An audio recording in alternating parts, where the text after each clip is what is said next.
Hello everyone! Thank you for watching It's All About Chocolate in Turkey, and for today's video guys, mag-e-effort naman tayo ngayon dahil today is the birthday of my special someone. So hindi po kami magkasama dahil siya po ay naka-base sa Dubai at ako naman po ay nandito sa Turkey.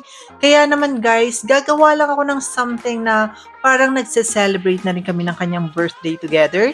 So ito nga po guys, magpe-prepare ako ng chocolate muffins and spaghetti dahil para sa ating mga Filipino, kailangan pag birthday either may pancit or may spaghetti dahil para sa atin, pancit or spaghetti is long life. Kaya naman guys, let's start! Ito nga guys ang ating mga dry ingredients para sa ating muffins. So meron tayong flour, sugar, cacao powder, baking soda at baking powder. Pinagsama-sama lang po at kailangan i-strainer natin siya para matanggal or masala natin yung mga buo-buong part ng ating mga flour at iba pang dry ingredients. So katulad po ng ginagawa ko, ganyan lang po. Salain lang po natin siya at i-mix natin together para naman yung lahat ng dry ingredients natin ay ma-mix sila together.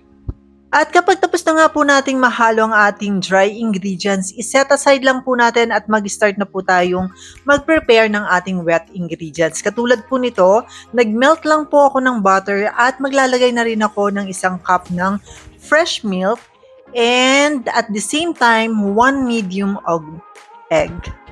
Same procedure lang guys, halu-haluin natin sila until mag-well blend yung ating wet ingredients. Katulad po niyan. So, same procedure lang guys sa ating dry ingredients. And now, ayan, kunin po natin yung ating dry ingredients at unti-unti po nating ibuhos ang ating wet ingredients sa ating dry ingredients. Katulad po niyan.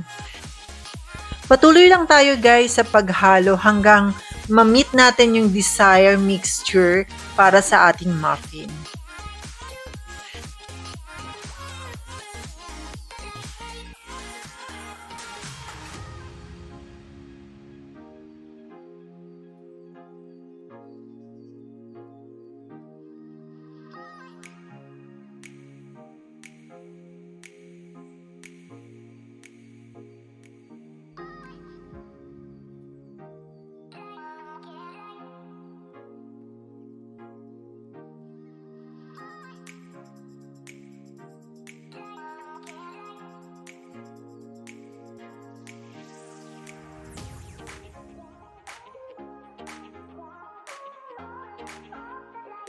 Ayan guys, nakuha ko na nga yung desired na mixture ng ating lahat ng ingredients. At ngayon naman guys, maglalagay rin ako ng chocolate chips sa ating muffin aside dun sa top.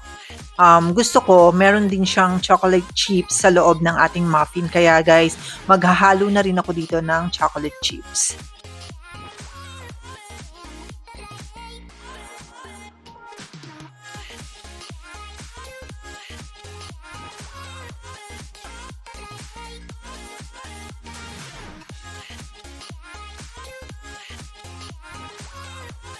At pagkatapos ko nga guys i-mix ang chocolate chips, eto guys, nag-prepare na ako ng mold. So, hindi ko makita yung aming molding tray para sa muffins. Kaya naman guys, ito na lang ang aking ginamit. So, ayan lang po yung available dito sa bahay. Pero okay na rin guys, since hindi ko naman talaga makita yung aming tray. So, ayan, nilalagyan ko na po ng chocolate chips yung kanyang top as design na rin. So, ayan guys. Excited na ako guys na ilagay siya sa oven and wait until na maluto ang ating muffins. By the way guys, hindi ko talaga linya ang pagbe-bake pero marami na kasi tayong reference katulad ng YouTube. So, very easy na lang sa atin na subukan din mag-bake. At ito na nga guys, ilalagay ko na siya sa oven at magwe-wait lang ako ng 30 to 45 minutes. At habang nagwe-wait nga guys, umpisahan na natin ang ating spaghetti. And this time guys, gusto ko naman Filipino spaghetti ang aking lulutuin. Kasi nga dito sa Turkey guys, ibang-iba yung kanilang spaghetti.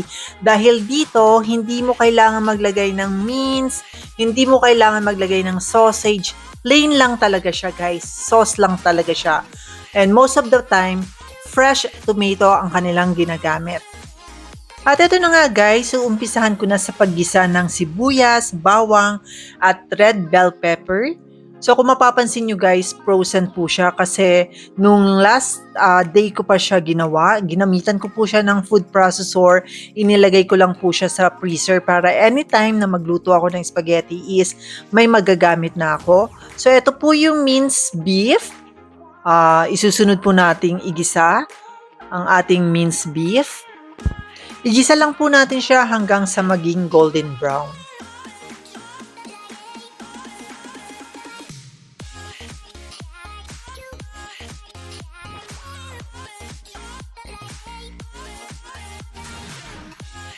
Habang nagigisa pa nga lang guys, naglalagay na ako ng salt and black pepper para naman guys, gisa pa lang is may lasa na ang ating niluluto. So natutunan ko lang po yan dito sa Turkey dahil most of the time tayo mga Filipino, naglalagay tayo ng panimpla habang may sabaw na or yung mga nasa kalagitnaan na ng pagluluto. So kayo guys, ganun din ba kayo magluto or maggisa? Naglalagay ba muna kayo ng salt and black pepper sa inyong mga ginigisa? Comment down below naman guys para alam ko kung pareho tayo ng ginagawa. At eto na nga guys, hinulog ko na ang ating sausage. Kung mapapansin nyo guys, yung sausage na yan is red. So galing pa talaga siya sa Pilipinas. Dala-dala ko yan dito nung ako ay nagbakasyon 2 months ago. So talaga naman guys, ang aking spaghetti is very Filipino style for today.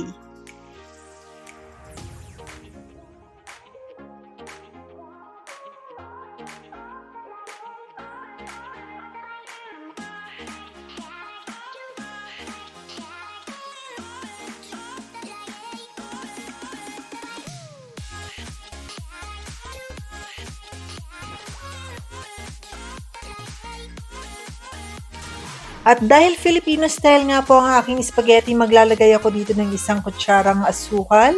Ayan guys, kung nakita nyo yung aking nilagay, asukal po siya dahil gusto nating ang ating spaghetti ay manamis-namis. At ito na nga po yung final sauce na ilalagay ko. Ito yung red sauce. Hindi na po ako maglalagay ng ketchup kasi makukuha ko naman or kuha ko naman yung lasa ng ating desired sauce para sa ating spaghetti for today. At para maging malinamnam ang lasa ng ating spaghetti, naglagay din ako dito ng thick cream sauce. Ayan guys. So optional lang siya. Merong mga Filipino na naglalagay din naman talaga ng condensed milk. Pero this time, since naglagay na ako ng asukal, naglagay na lang po ako ng cream. So ayan, almost done ang ating sauce for today's spaghetti.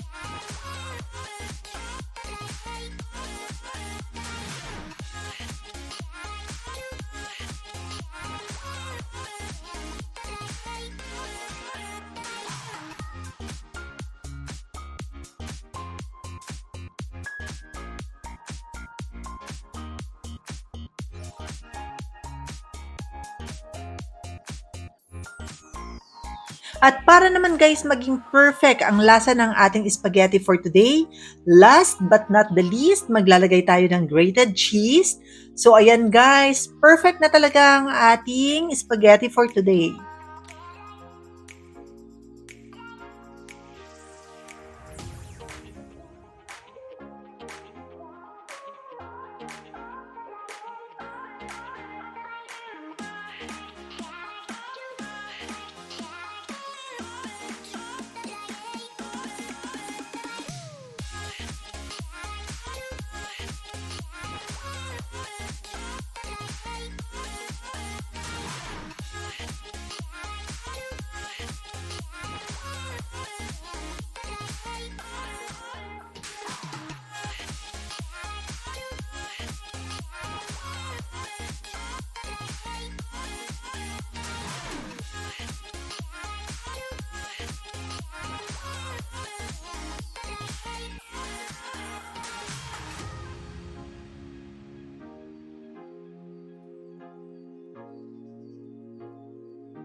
Finally guys, ito na nga.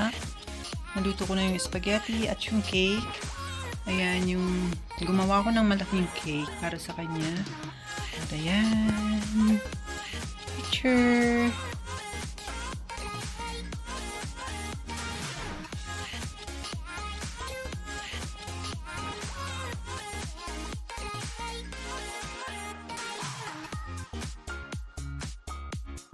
At syempre guys, gusto ko rin magpasalamat sa taong naging kulay para maging possible ang lahat ng mga plan ko na mapasaya siya. So maraming salamat sa iyo, Miss Fatty. Thank you for helping me to surprise her in my little ways. So para sa iyo, mahal, I wish you all the best of everything. Love, happiness, and of course, see you soon. I love you and enjoy your day.